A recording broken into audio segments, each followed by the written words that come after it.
O meu nome é Donati Caleri, tenho formação em Medicina Chinesa e Psicologia, sou autor do livro Medicina Chinesa Viva e diretor da Asbanto, escola que há mais de 30 anos promove cursos de formação em acupuntura, shiatsu e práticas integrativas. Por conta disso, tenho profunda admiração, respeito e encanto pela medicina tradicional chinesa. E o propósito do vídeo que vocês irão assistir, fruto dos nossos cursos, é o de compartilhar os conhecimentos da medicina tradicional chinesa, utilizando uma linguagem contemporânea. Espero que vocês gostem e se inscrevam no canal. Obrigado.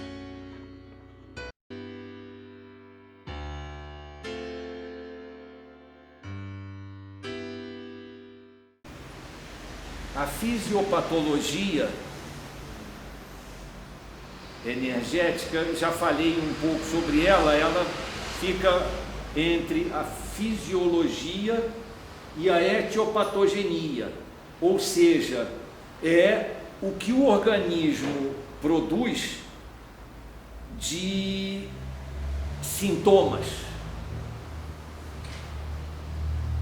E é também quando você reúne esses sintomas,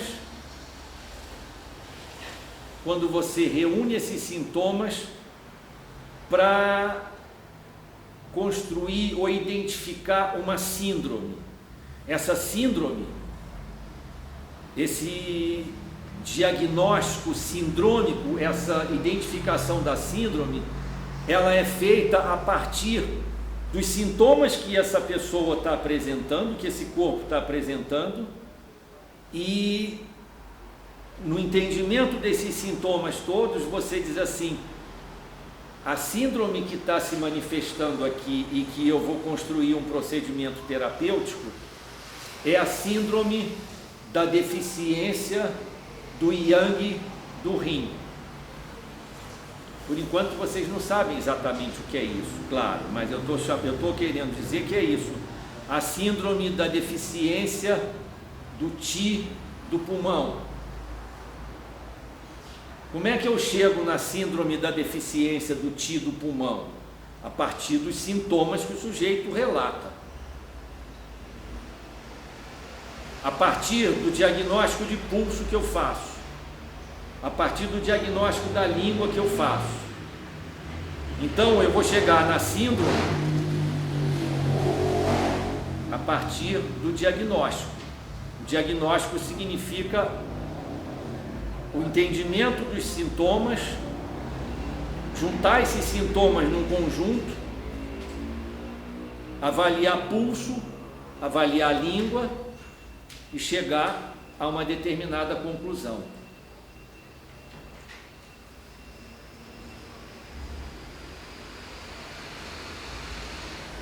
Relato, pulso e língua compõem o diagnóstico que a gente vai fazer na medicina chinesa.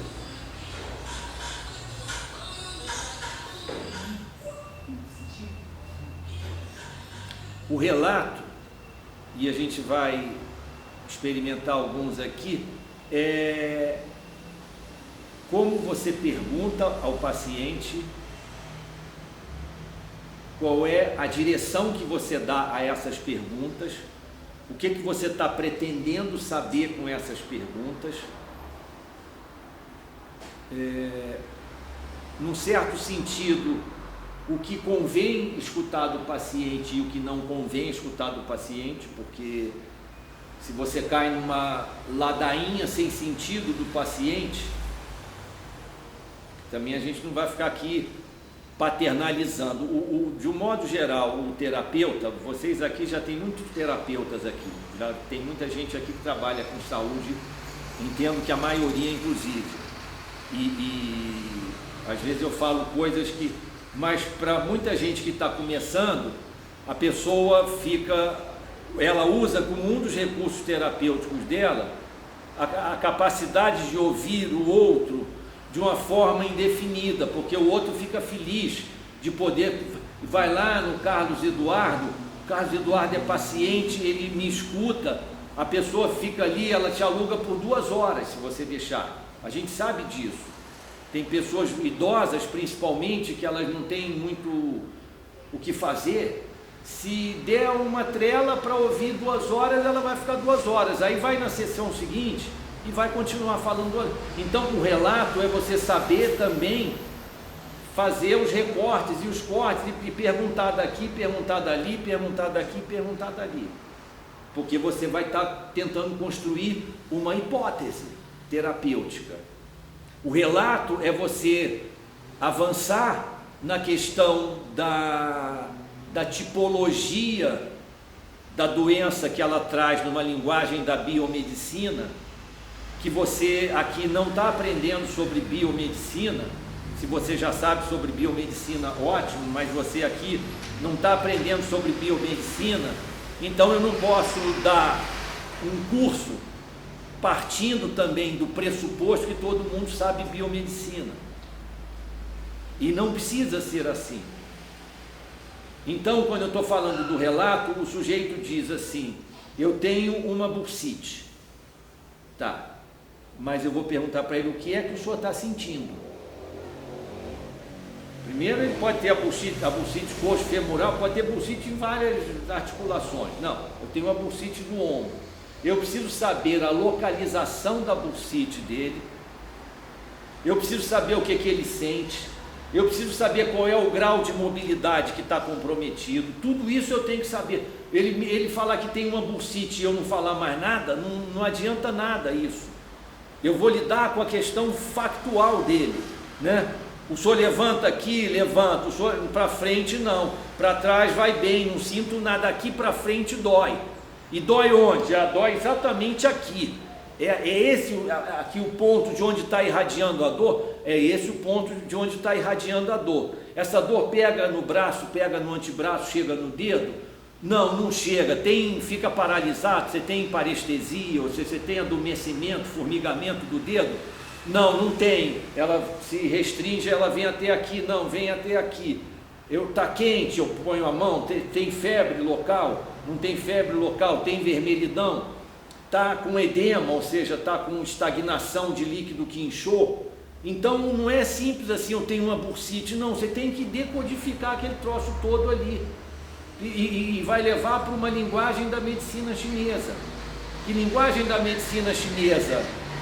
Simples assim, para pegar uma bursite: estagnação de Jin-Ye na articulação do ombro.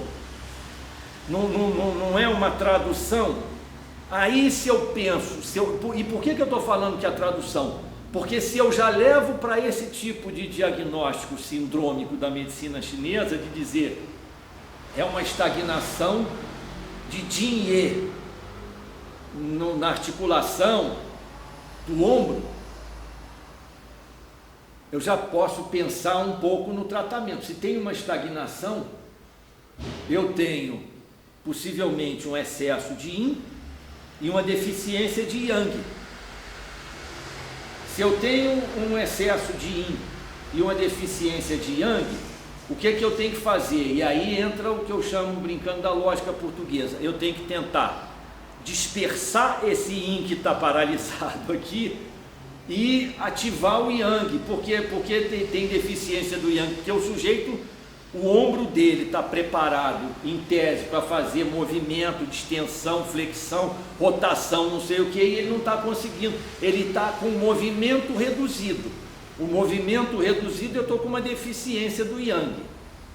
E estou com um excesso de materialidade aqui, porque estou com o ombro está inchado, tem um edema no meu ombro. Então eu já sei que eu vou tentar usar pontos que ou captem mais o Qi. Por que o Qi? Porque o Qi é movimento, o Qi é Yang. Se eu quiser associar Qi a Yang o tempo todo, a mais Yang o tempo todo, tá bacana, nenhum problema.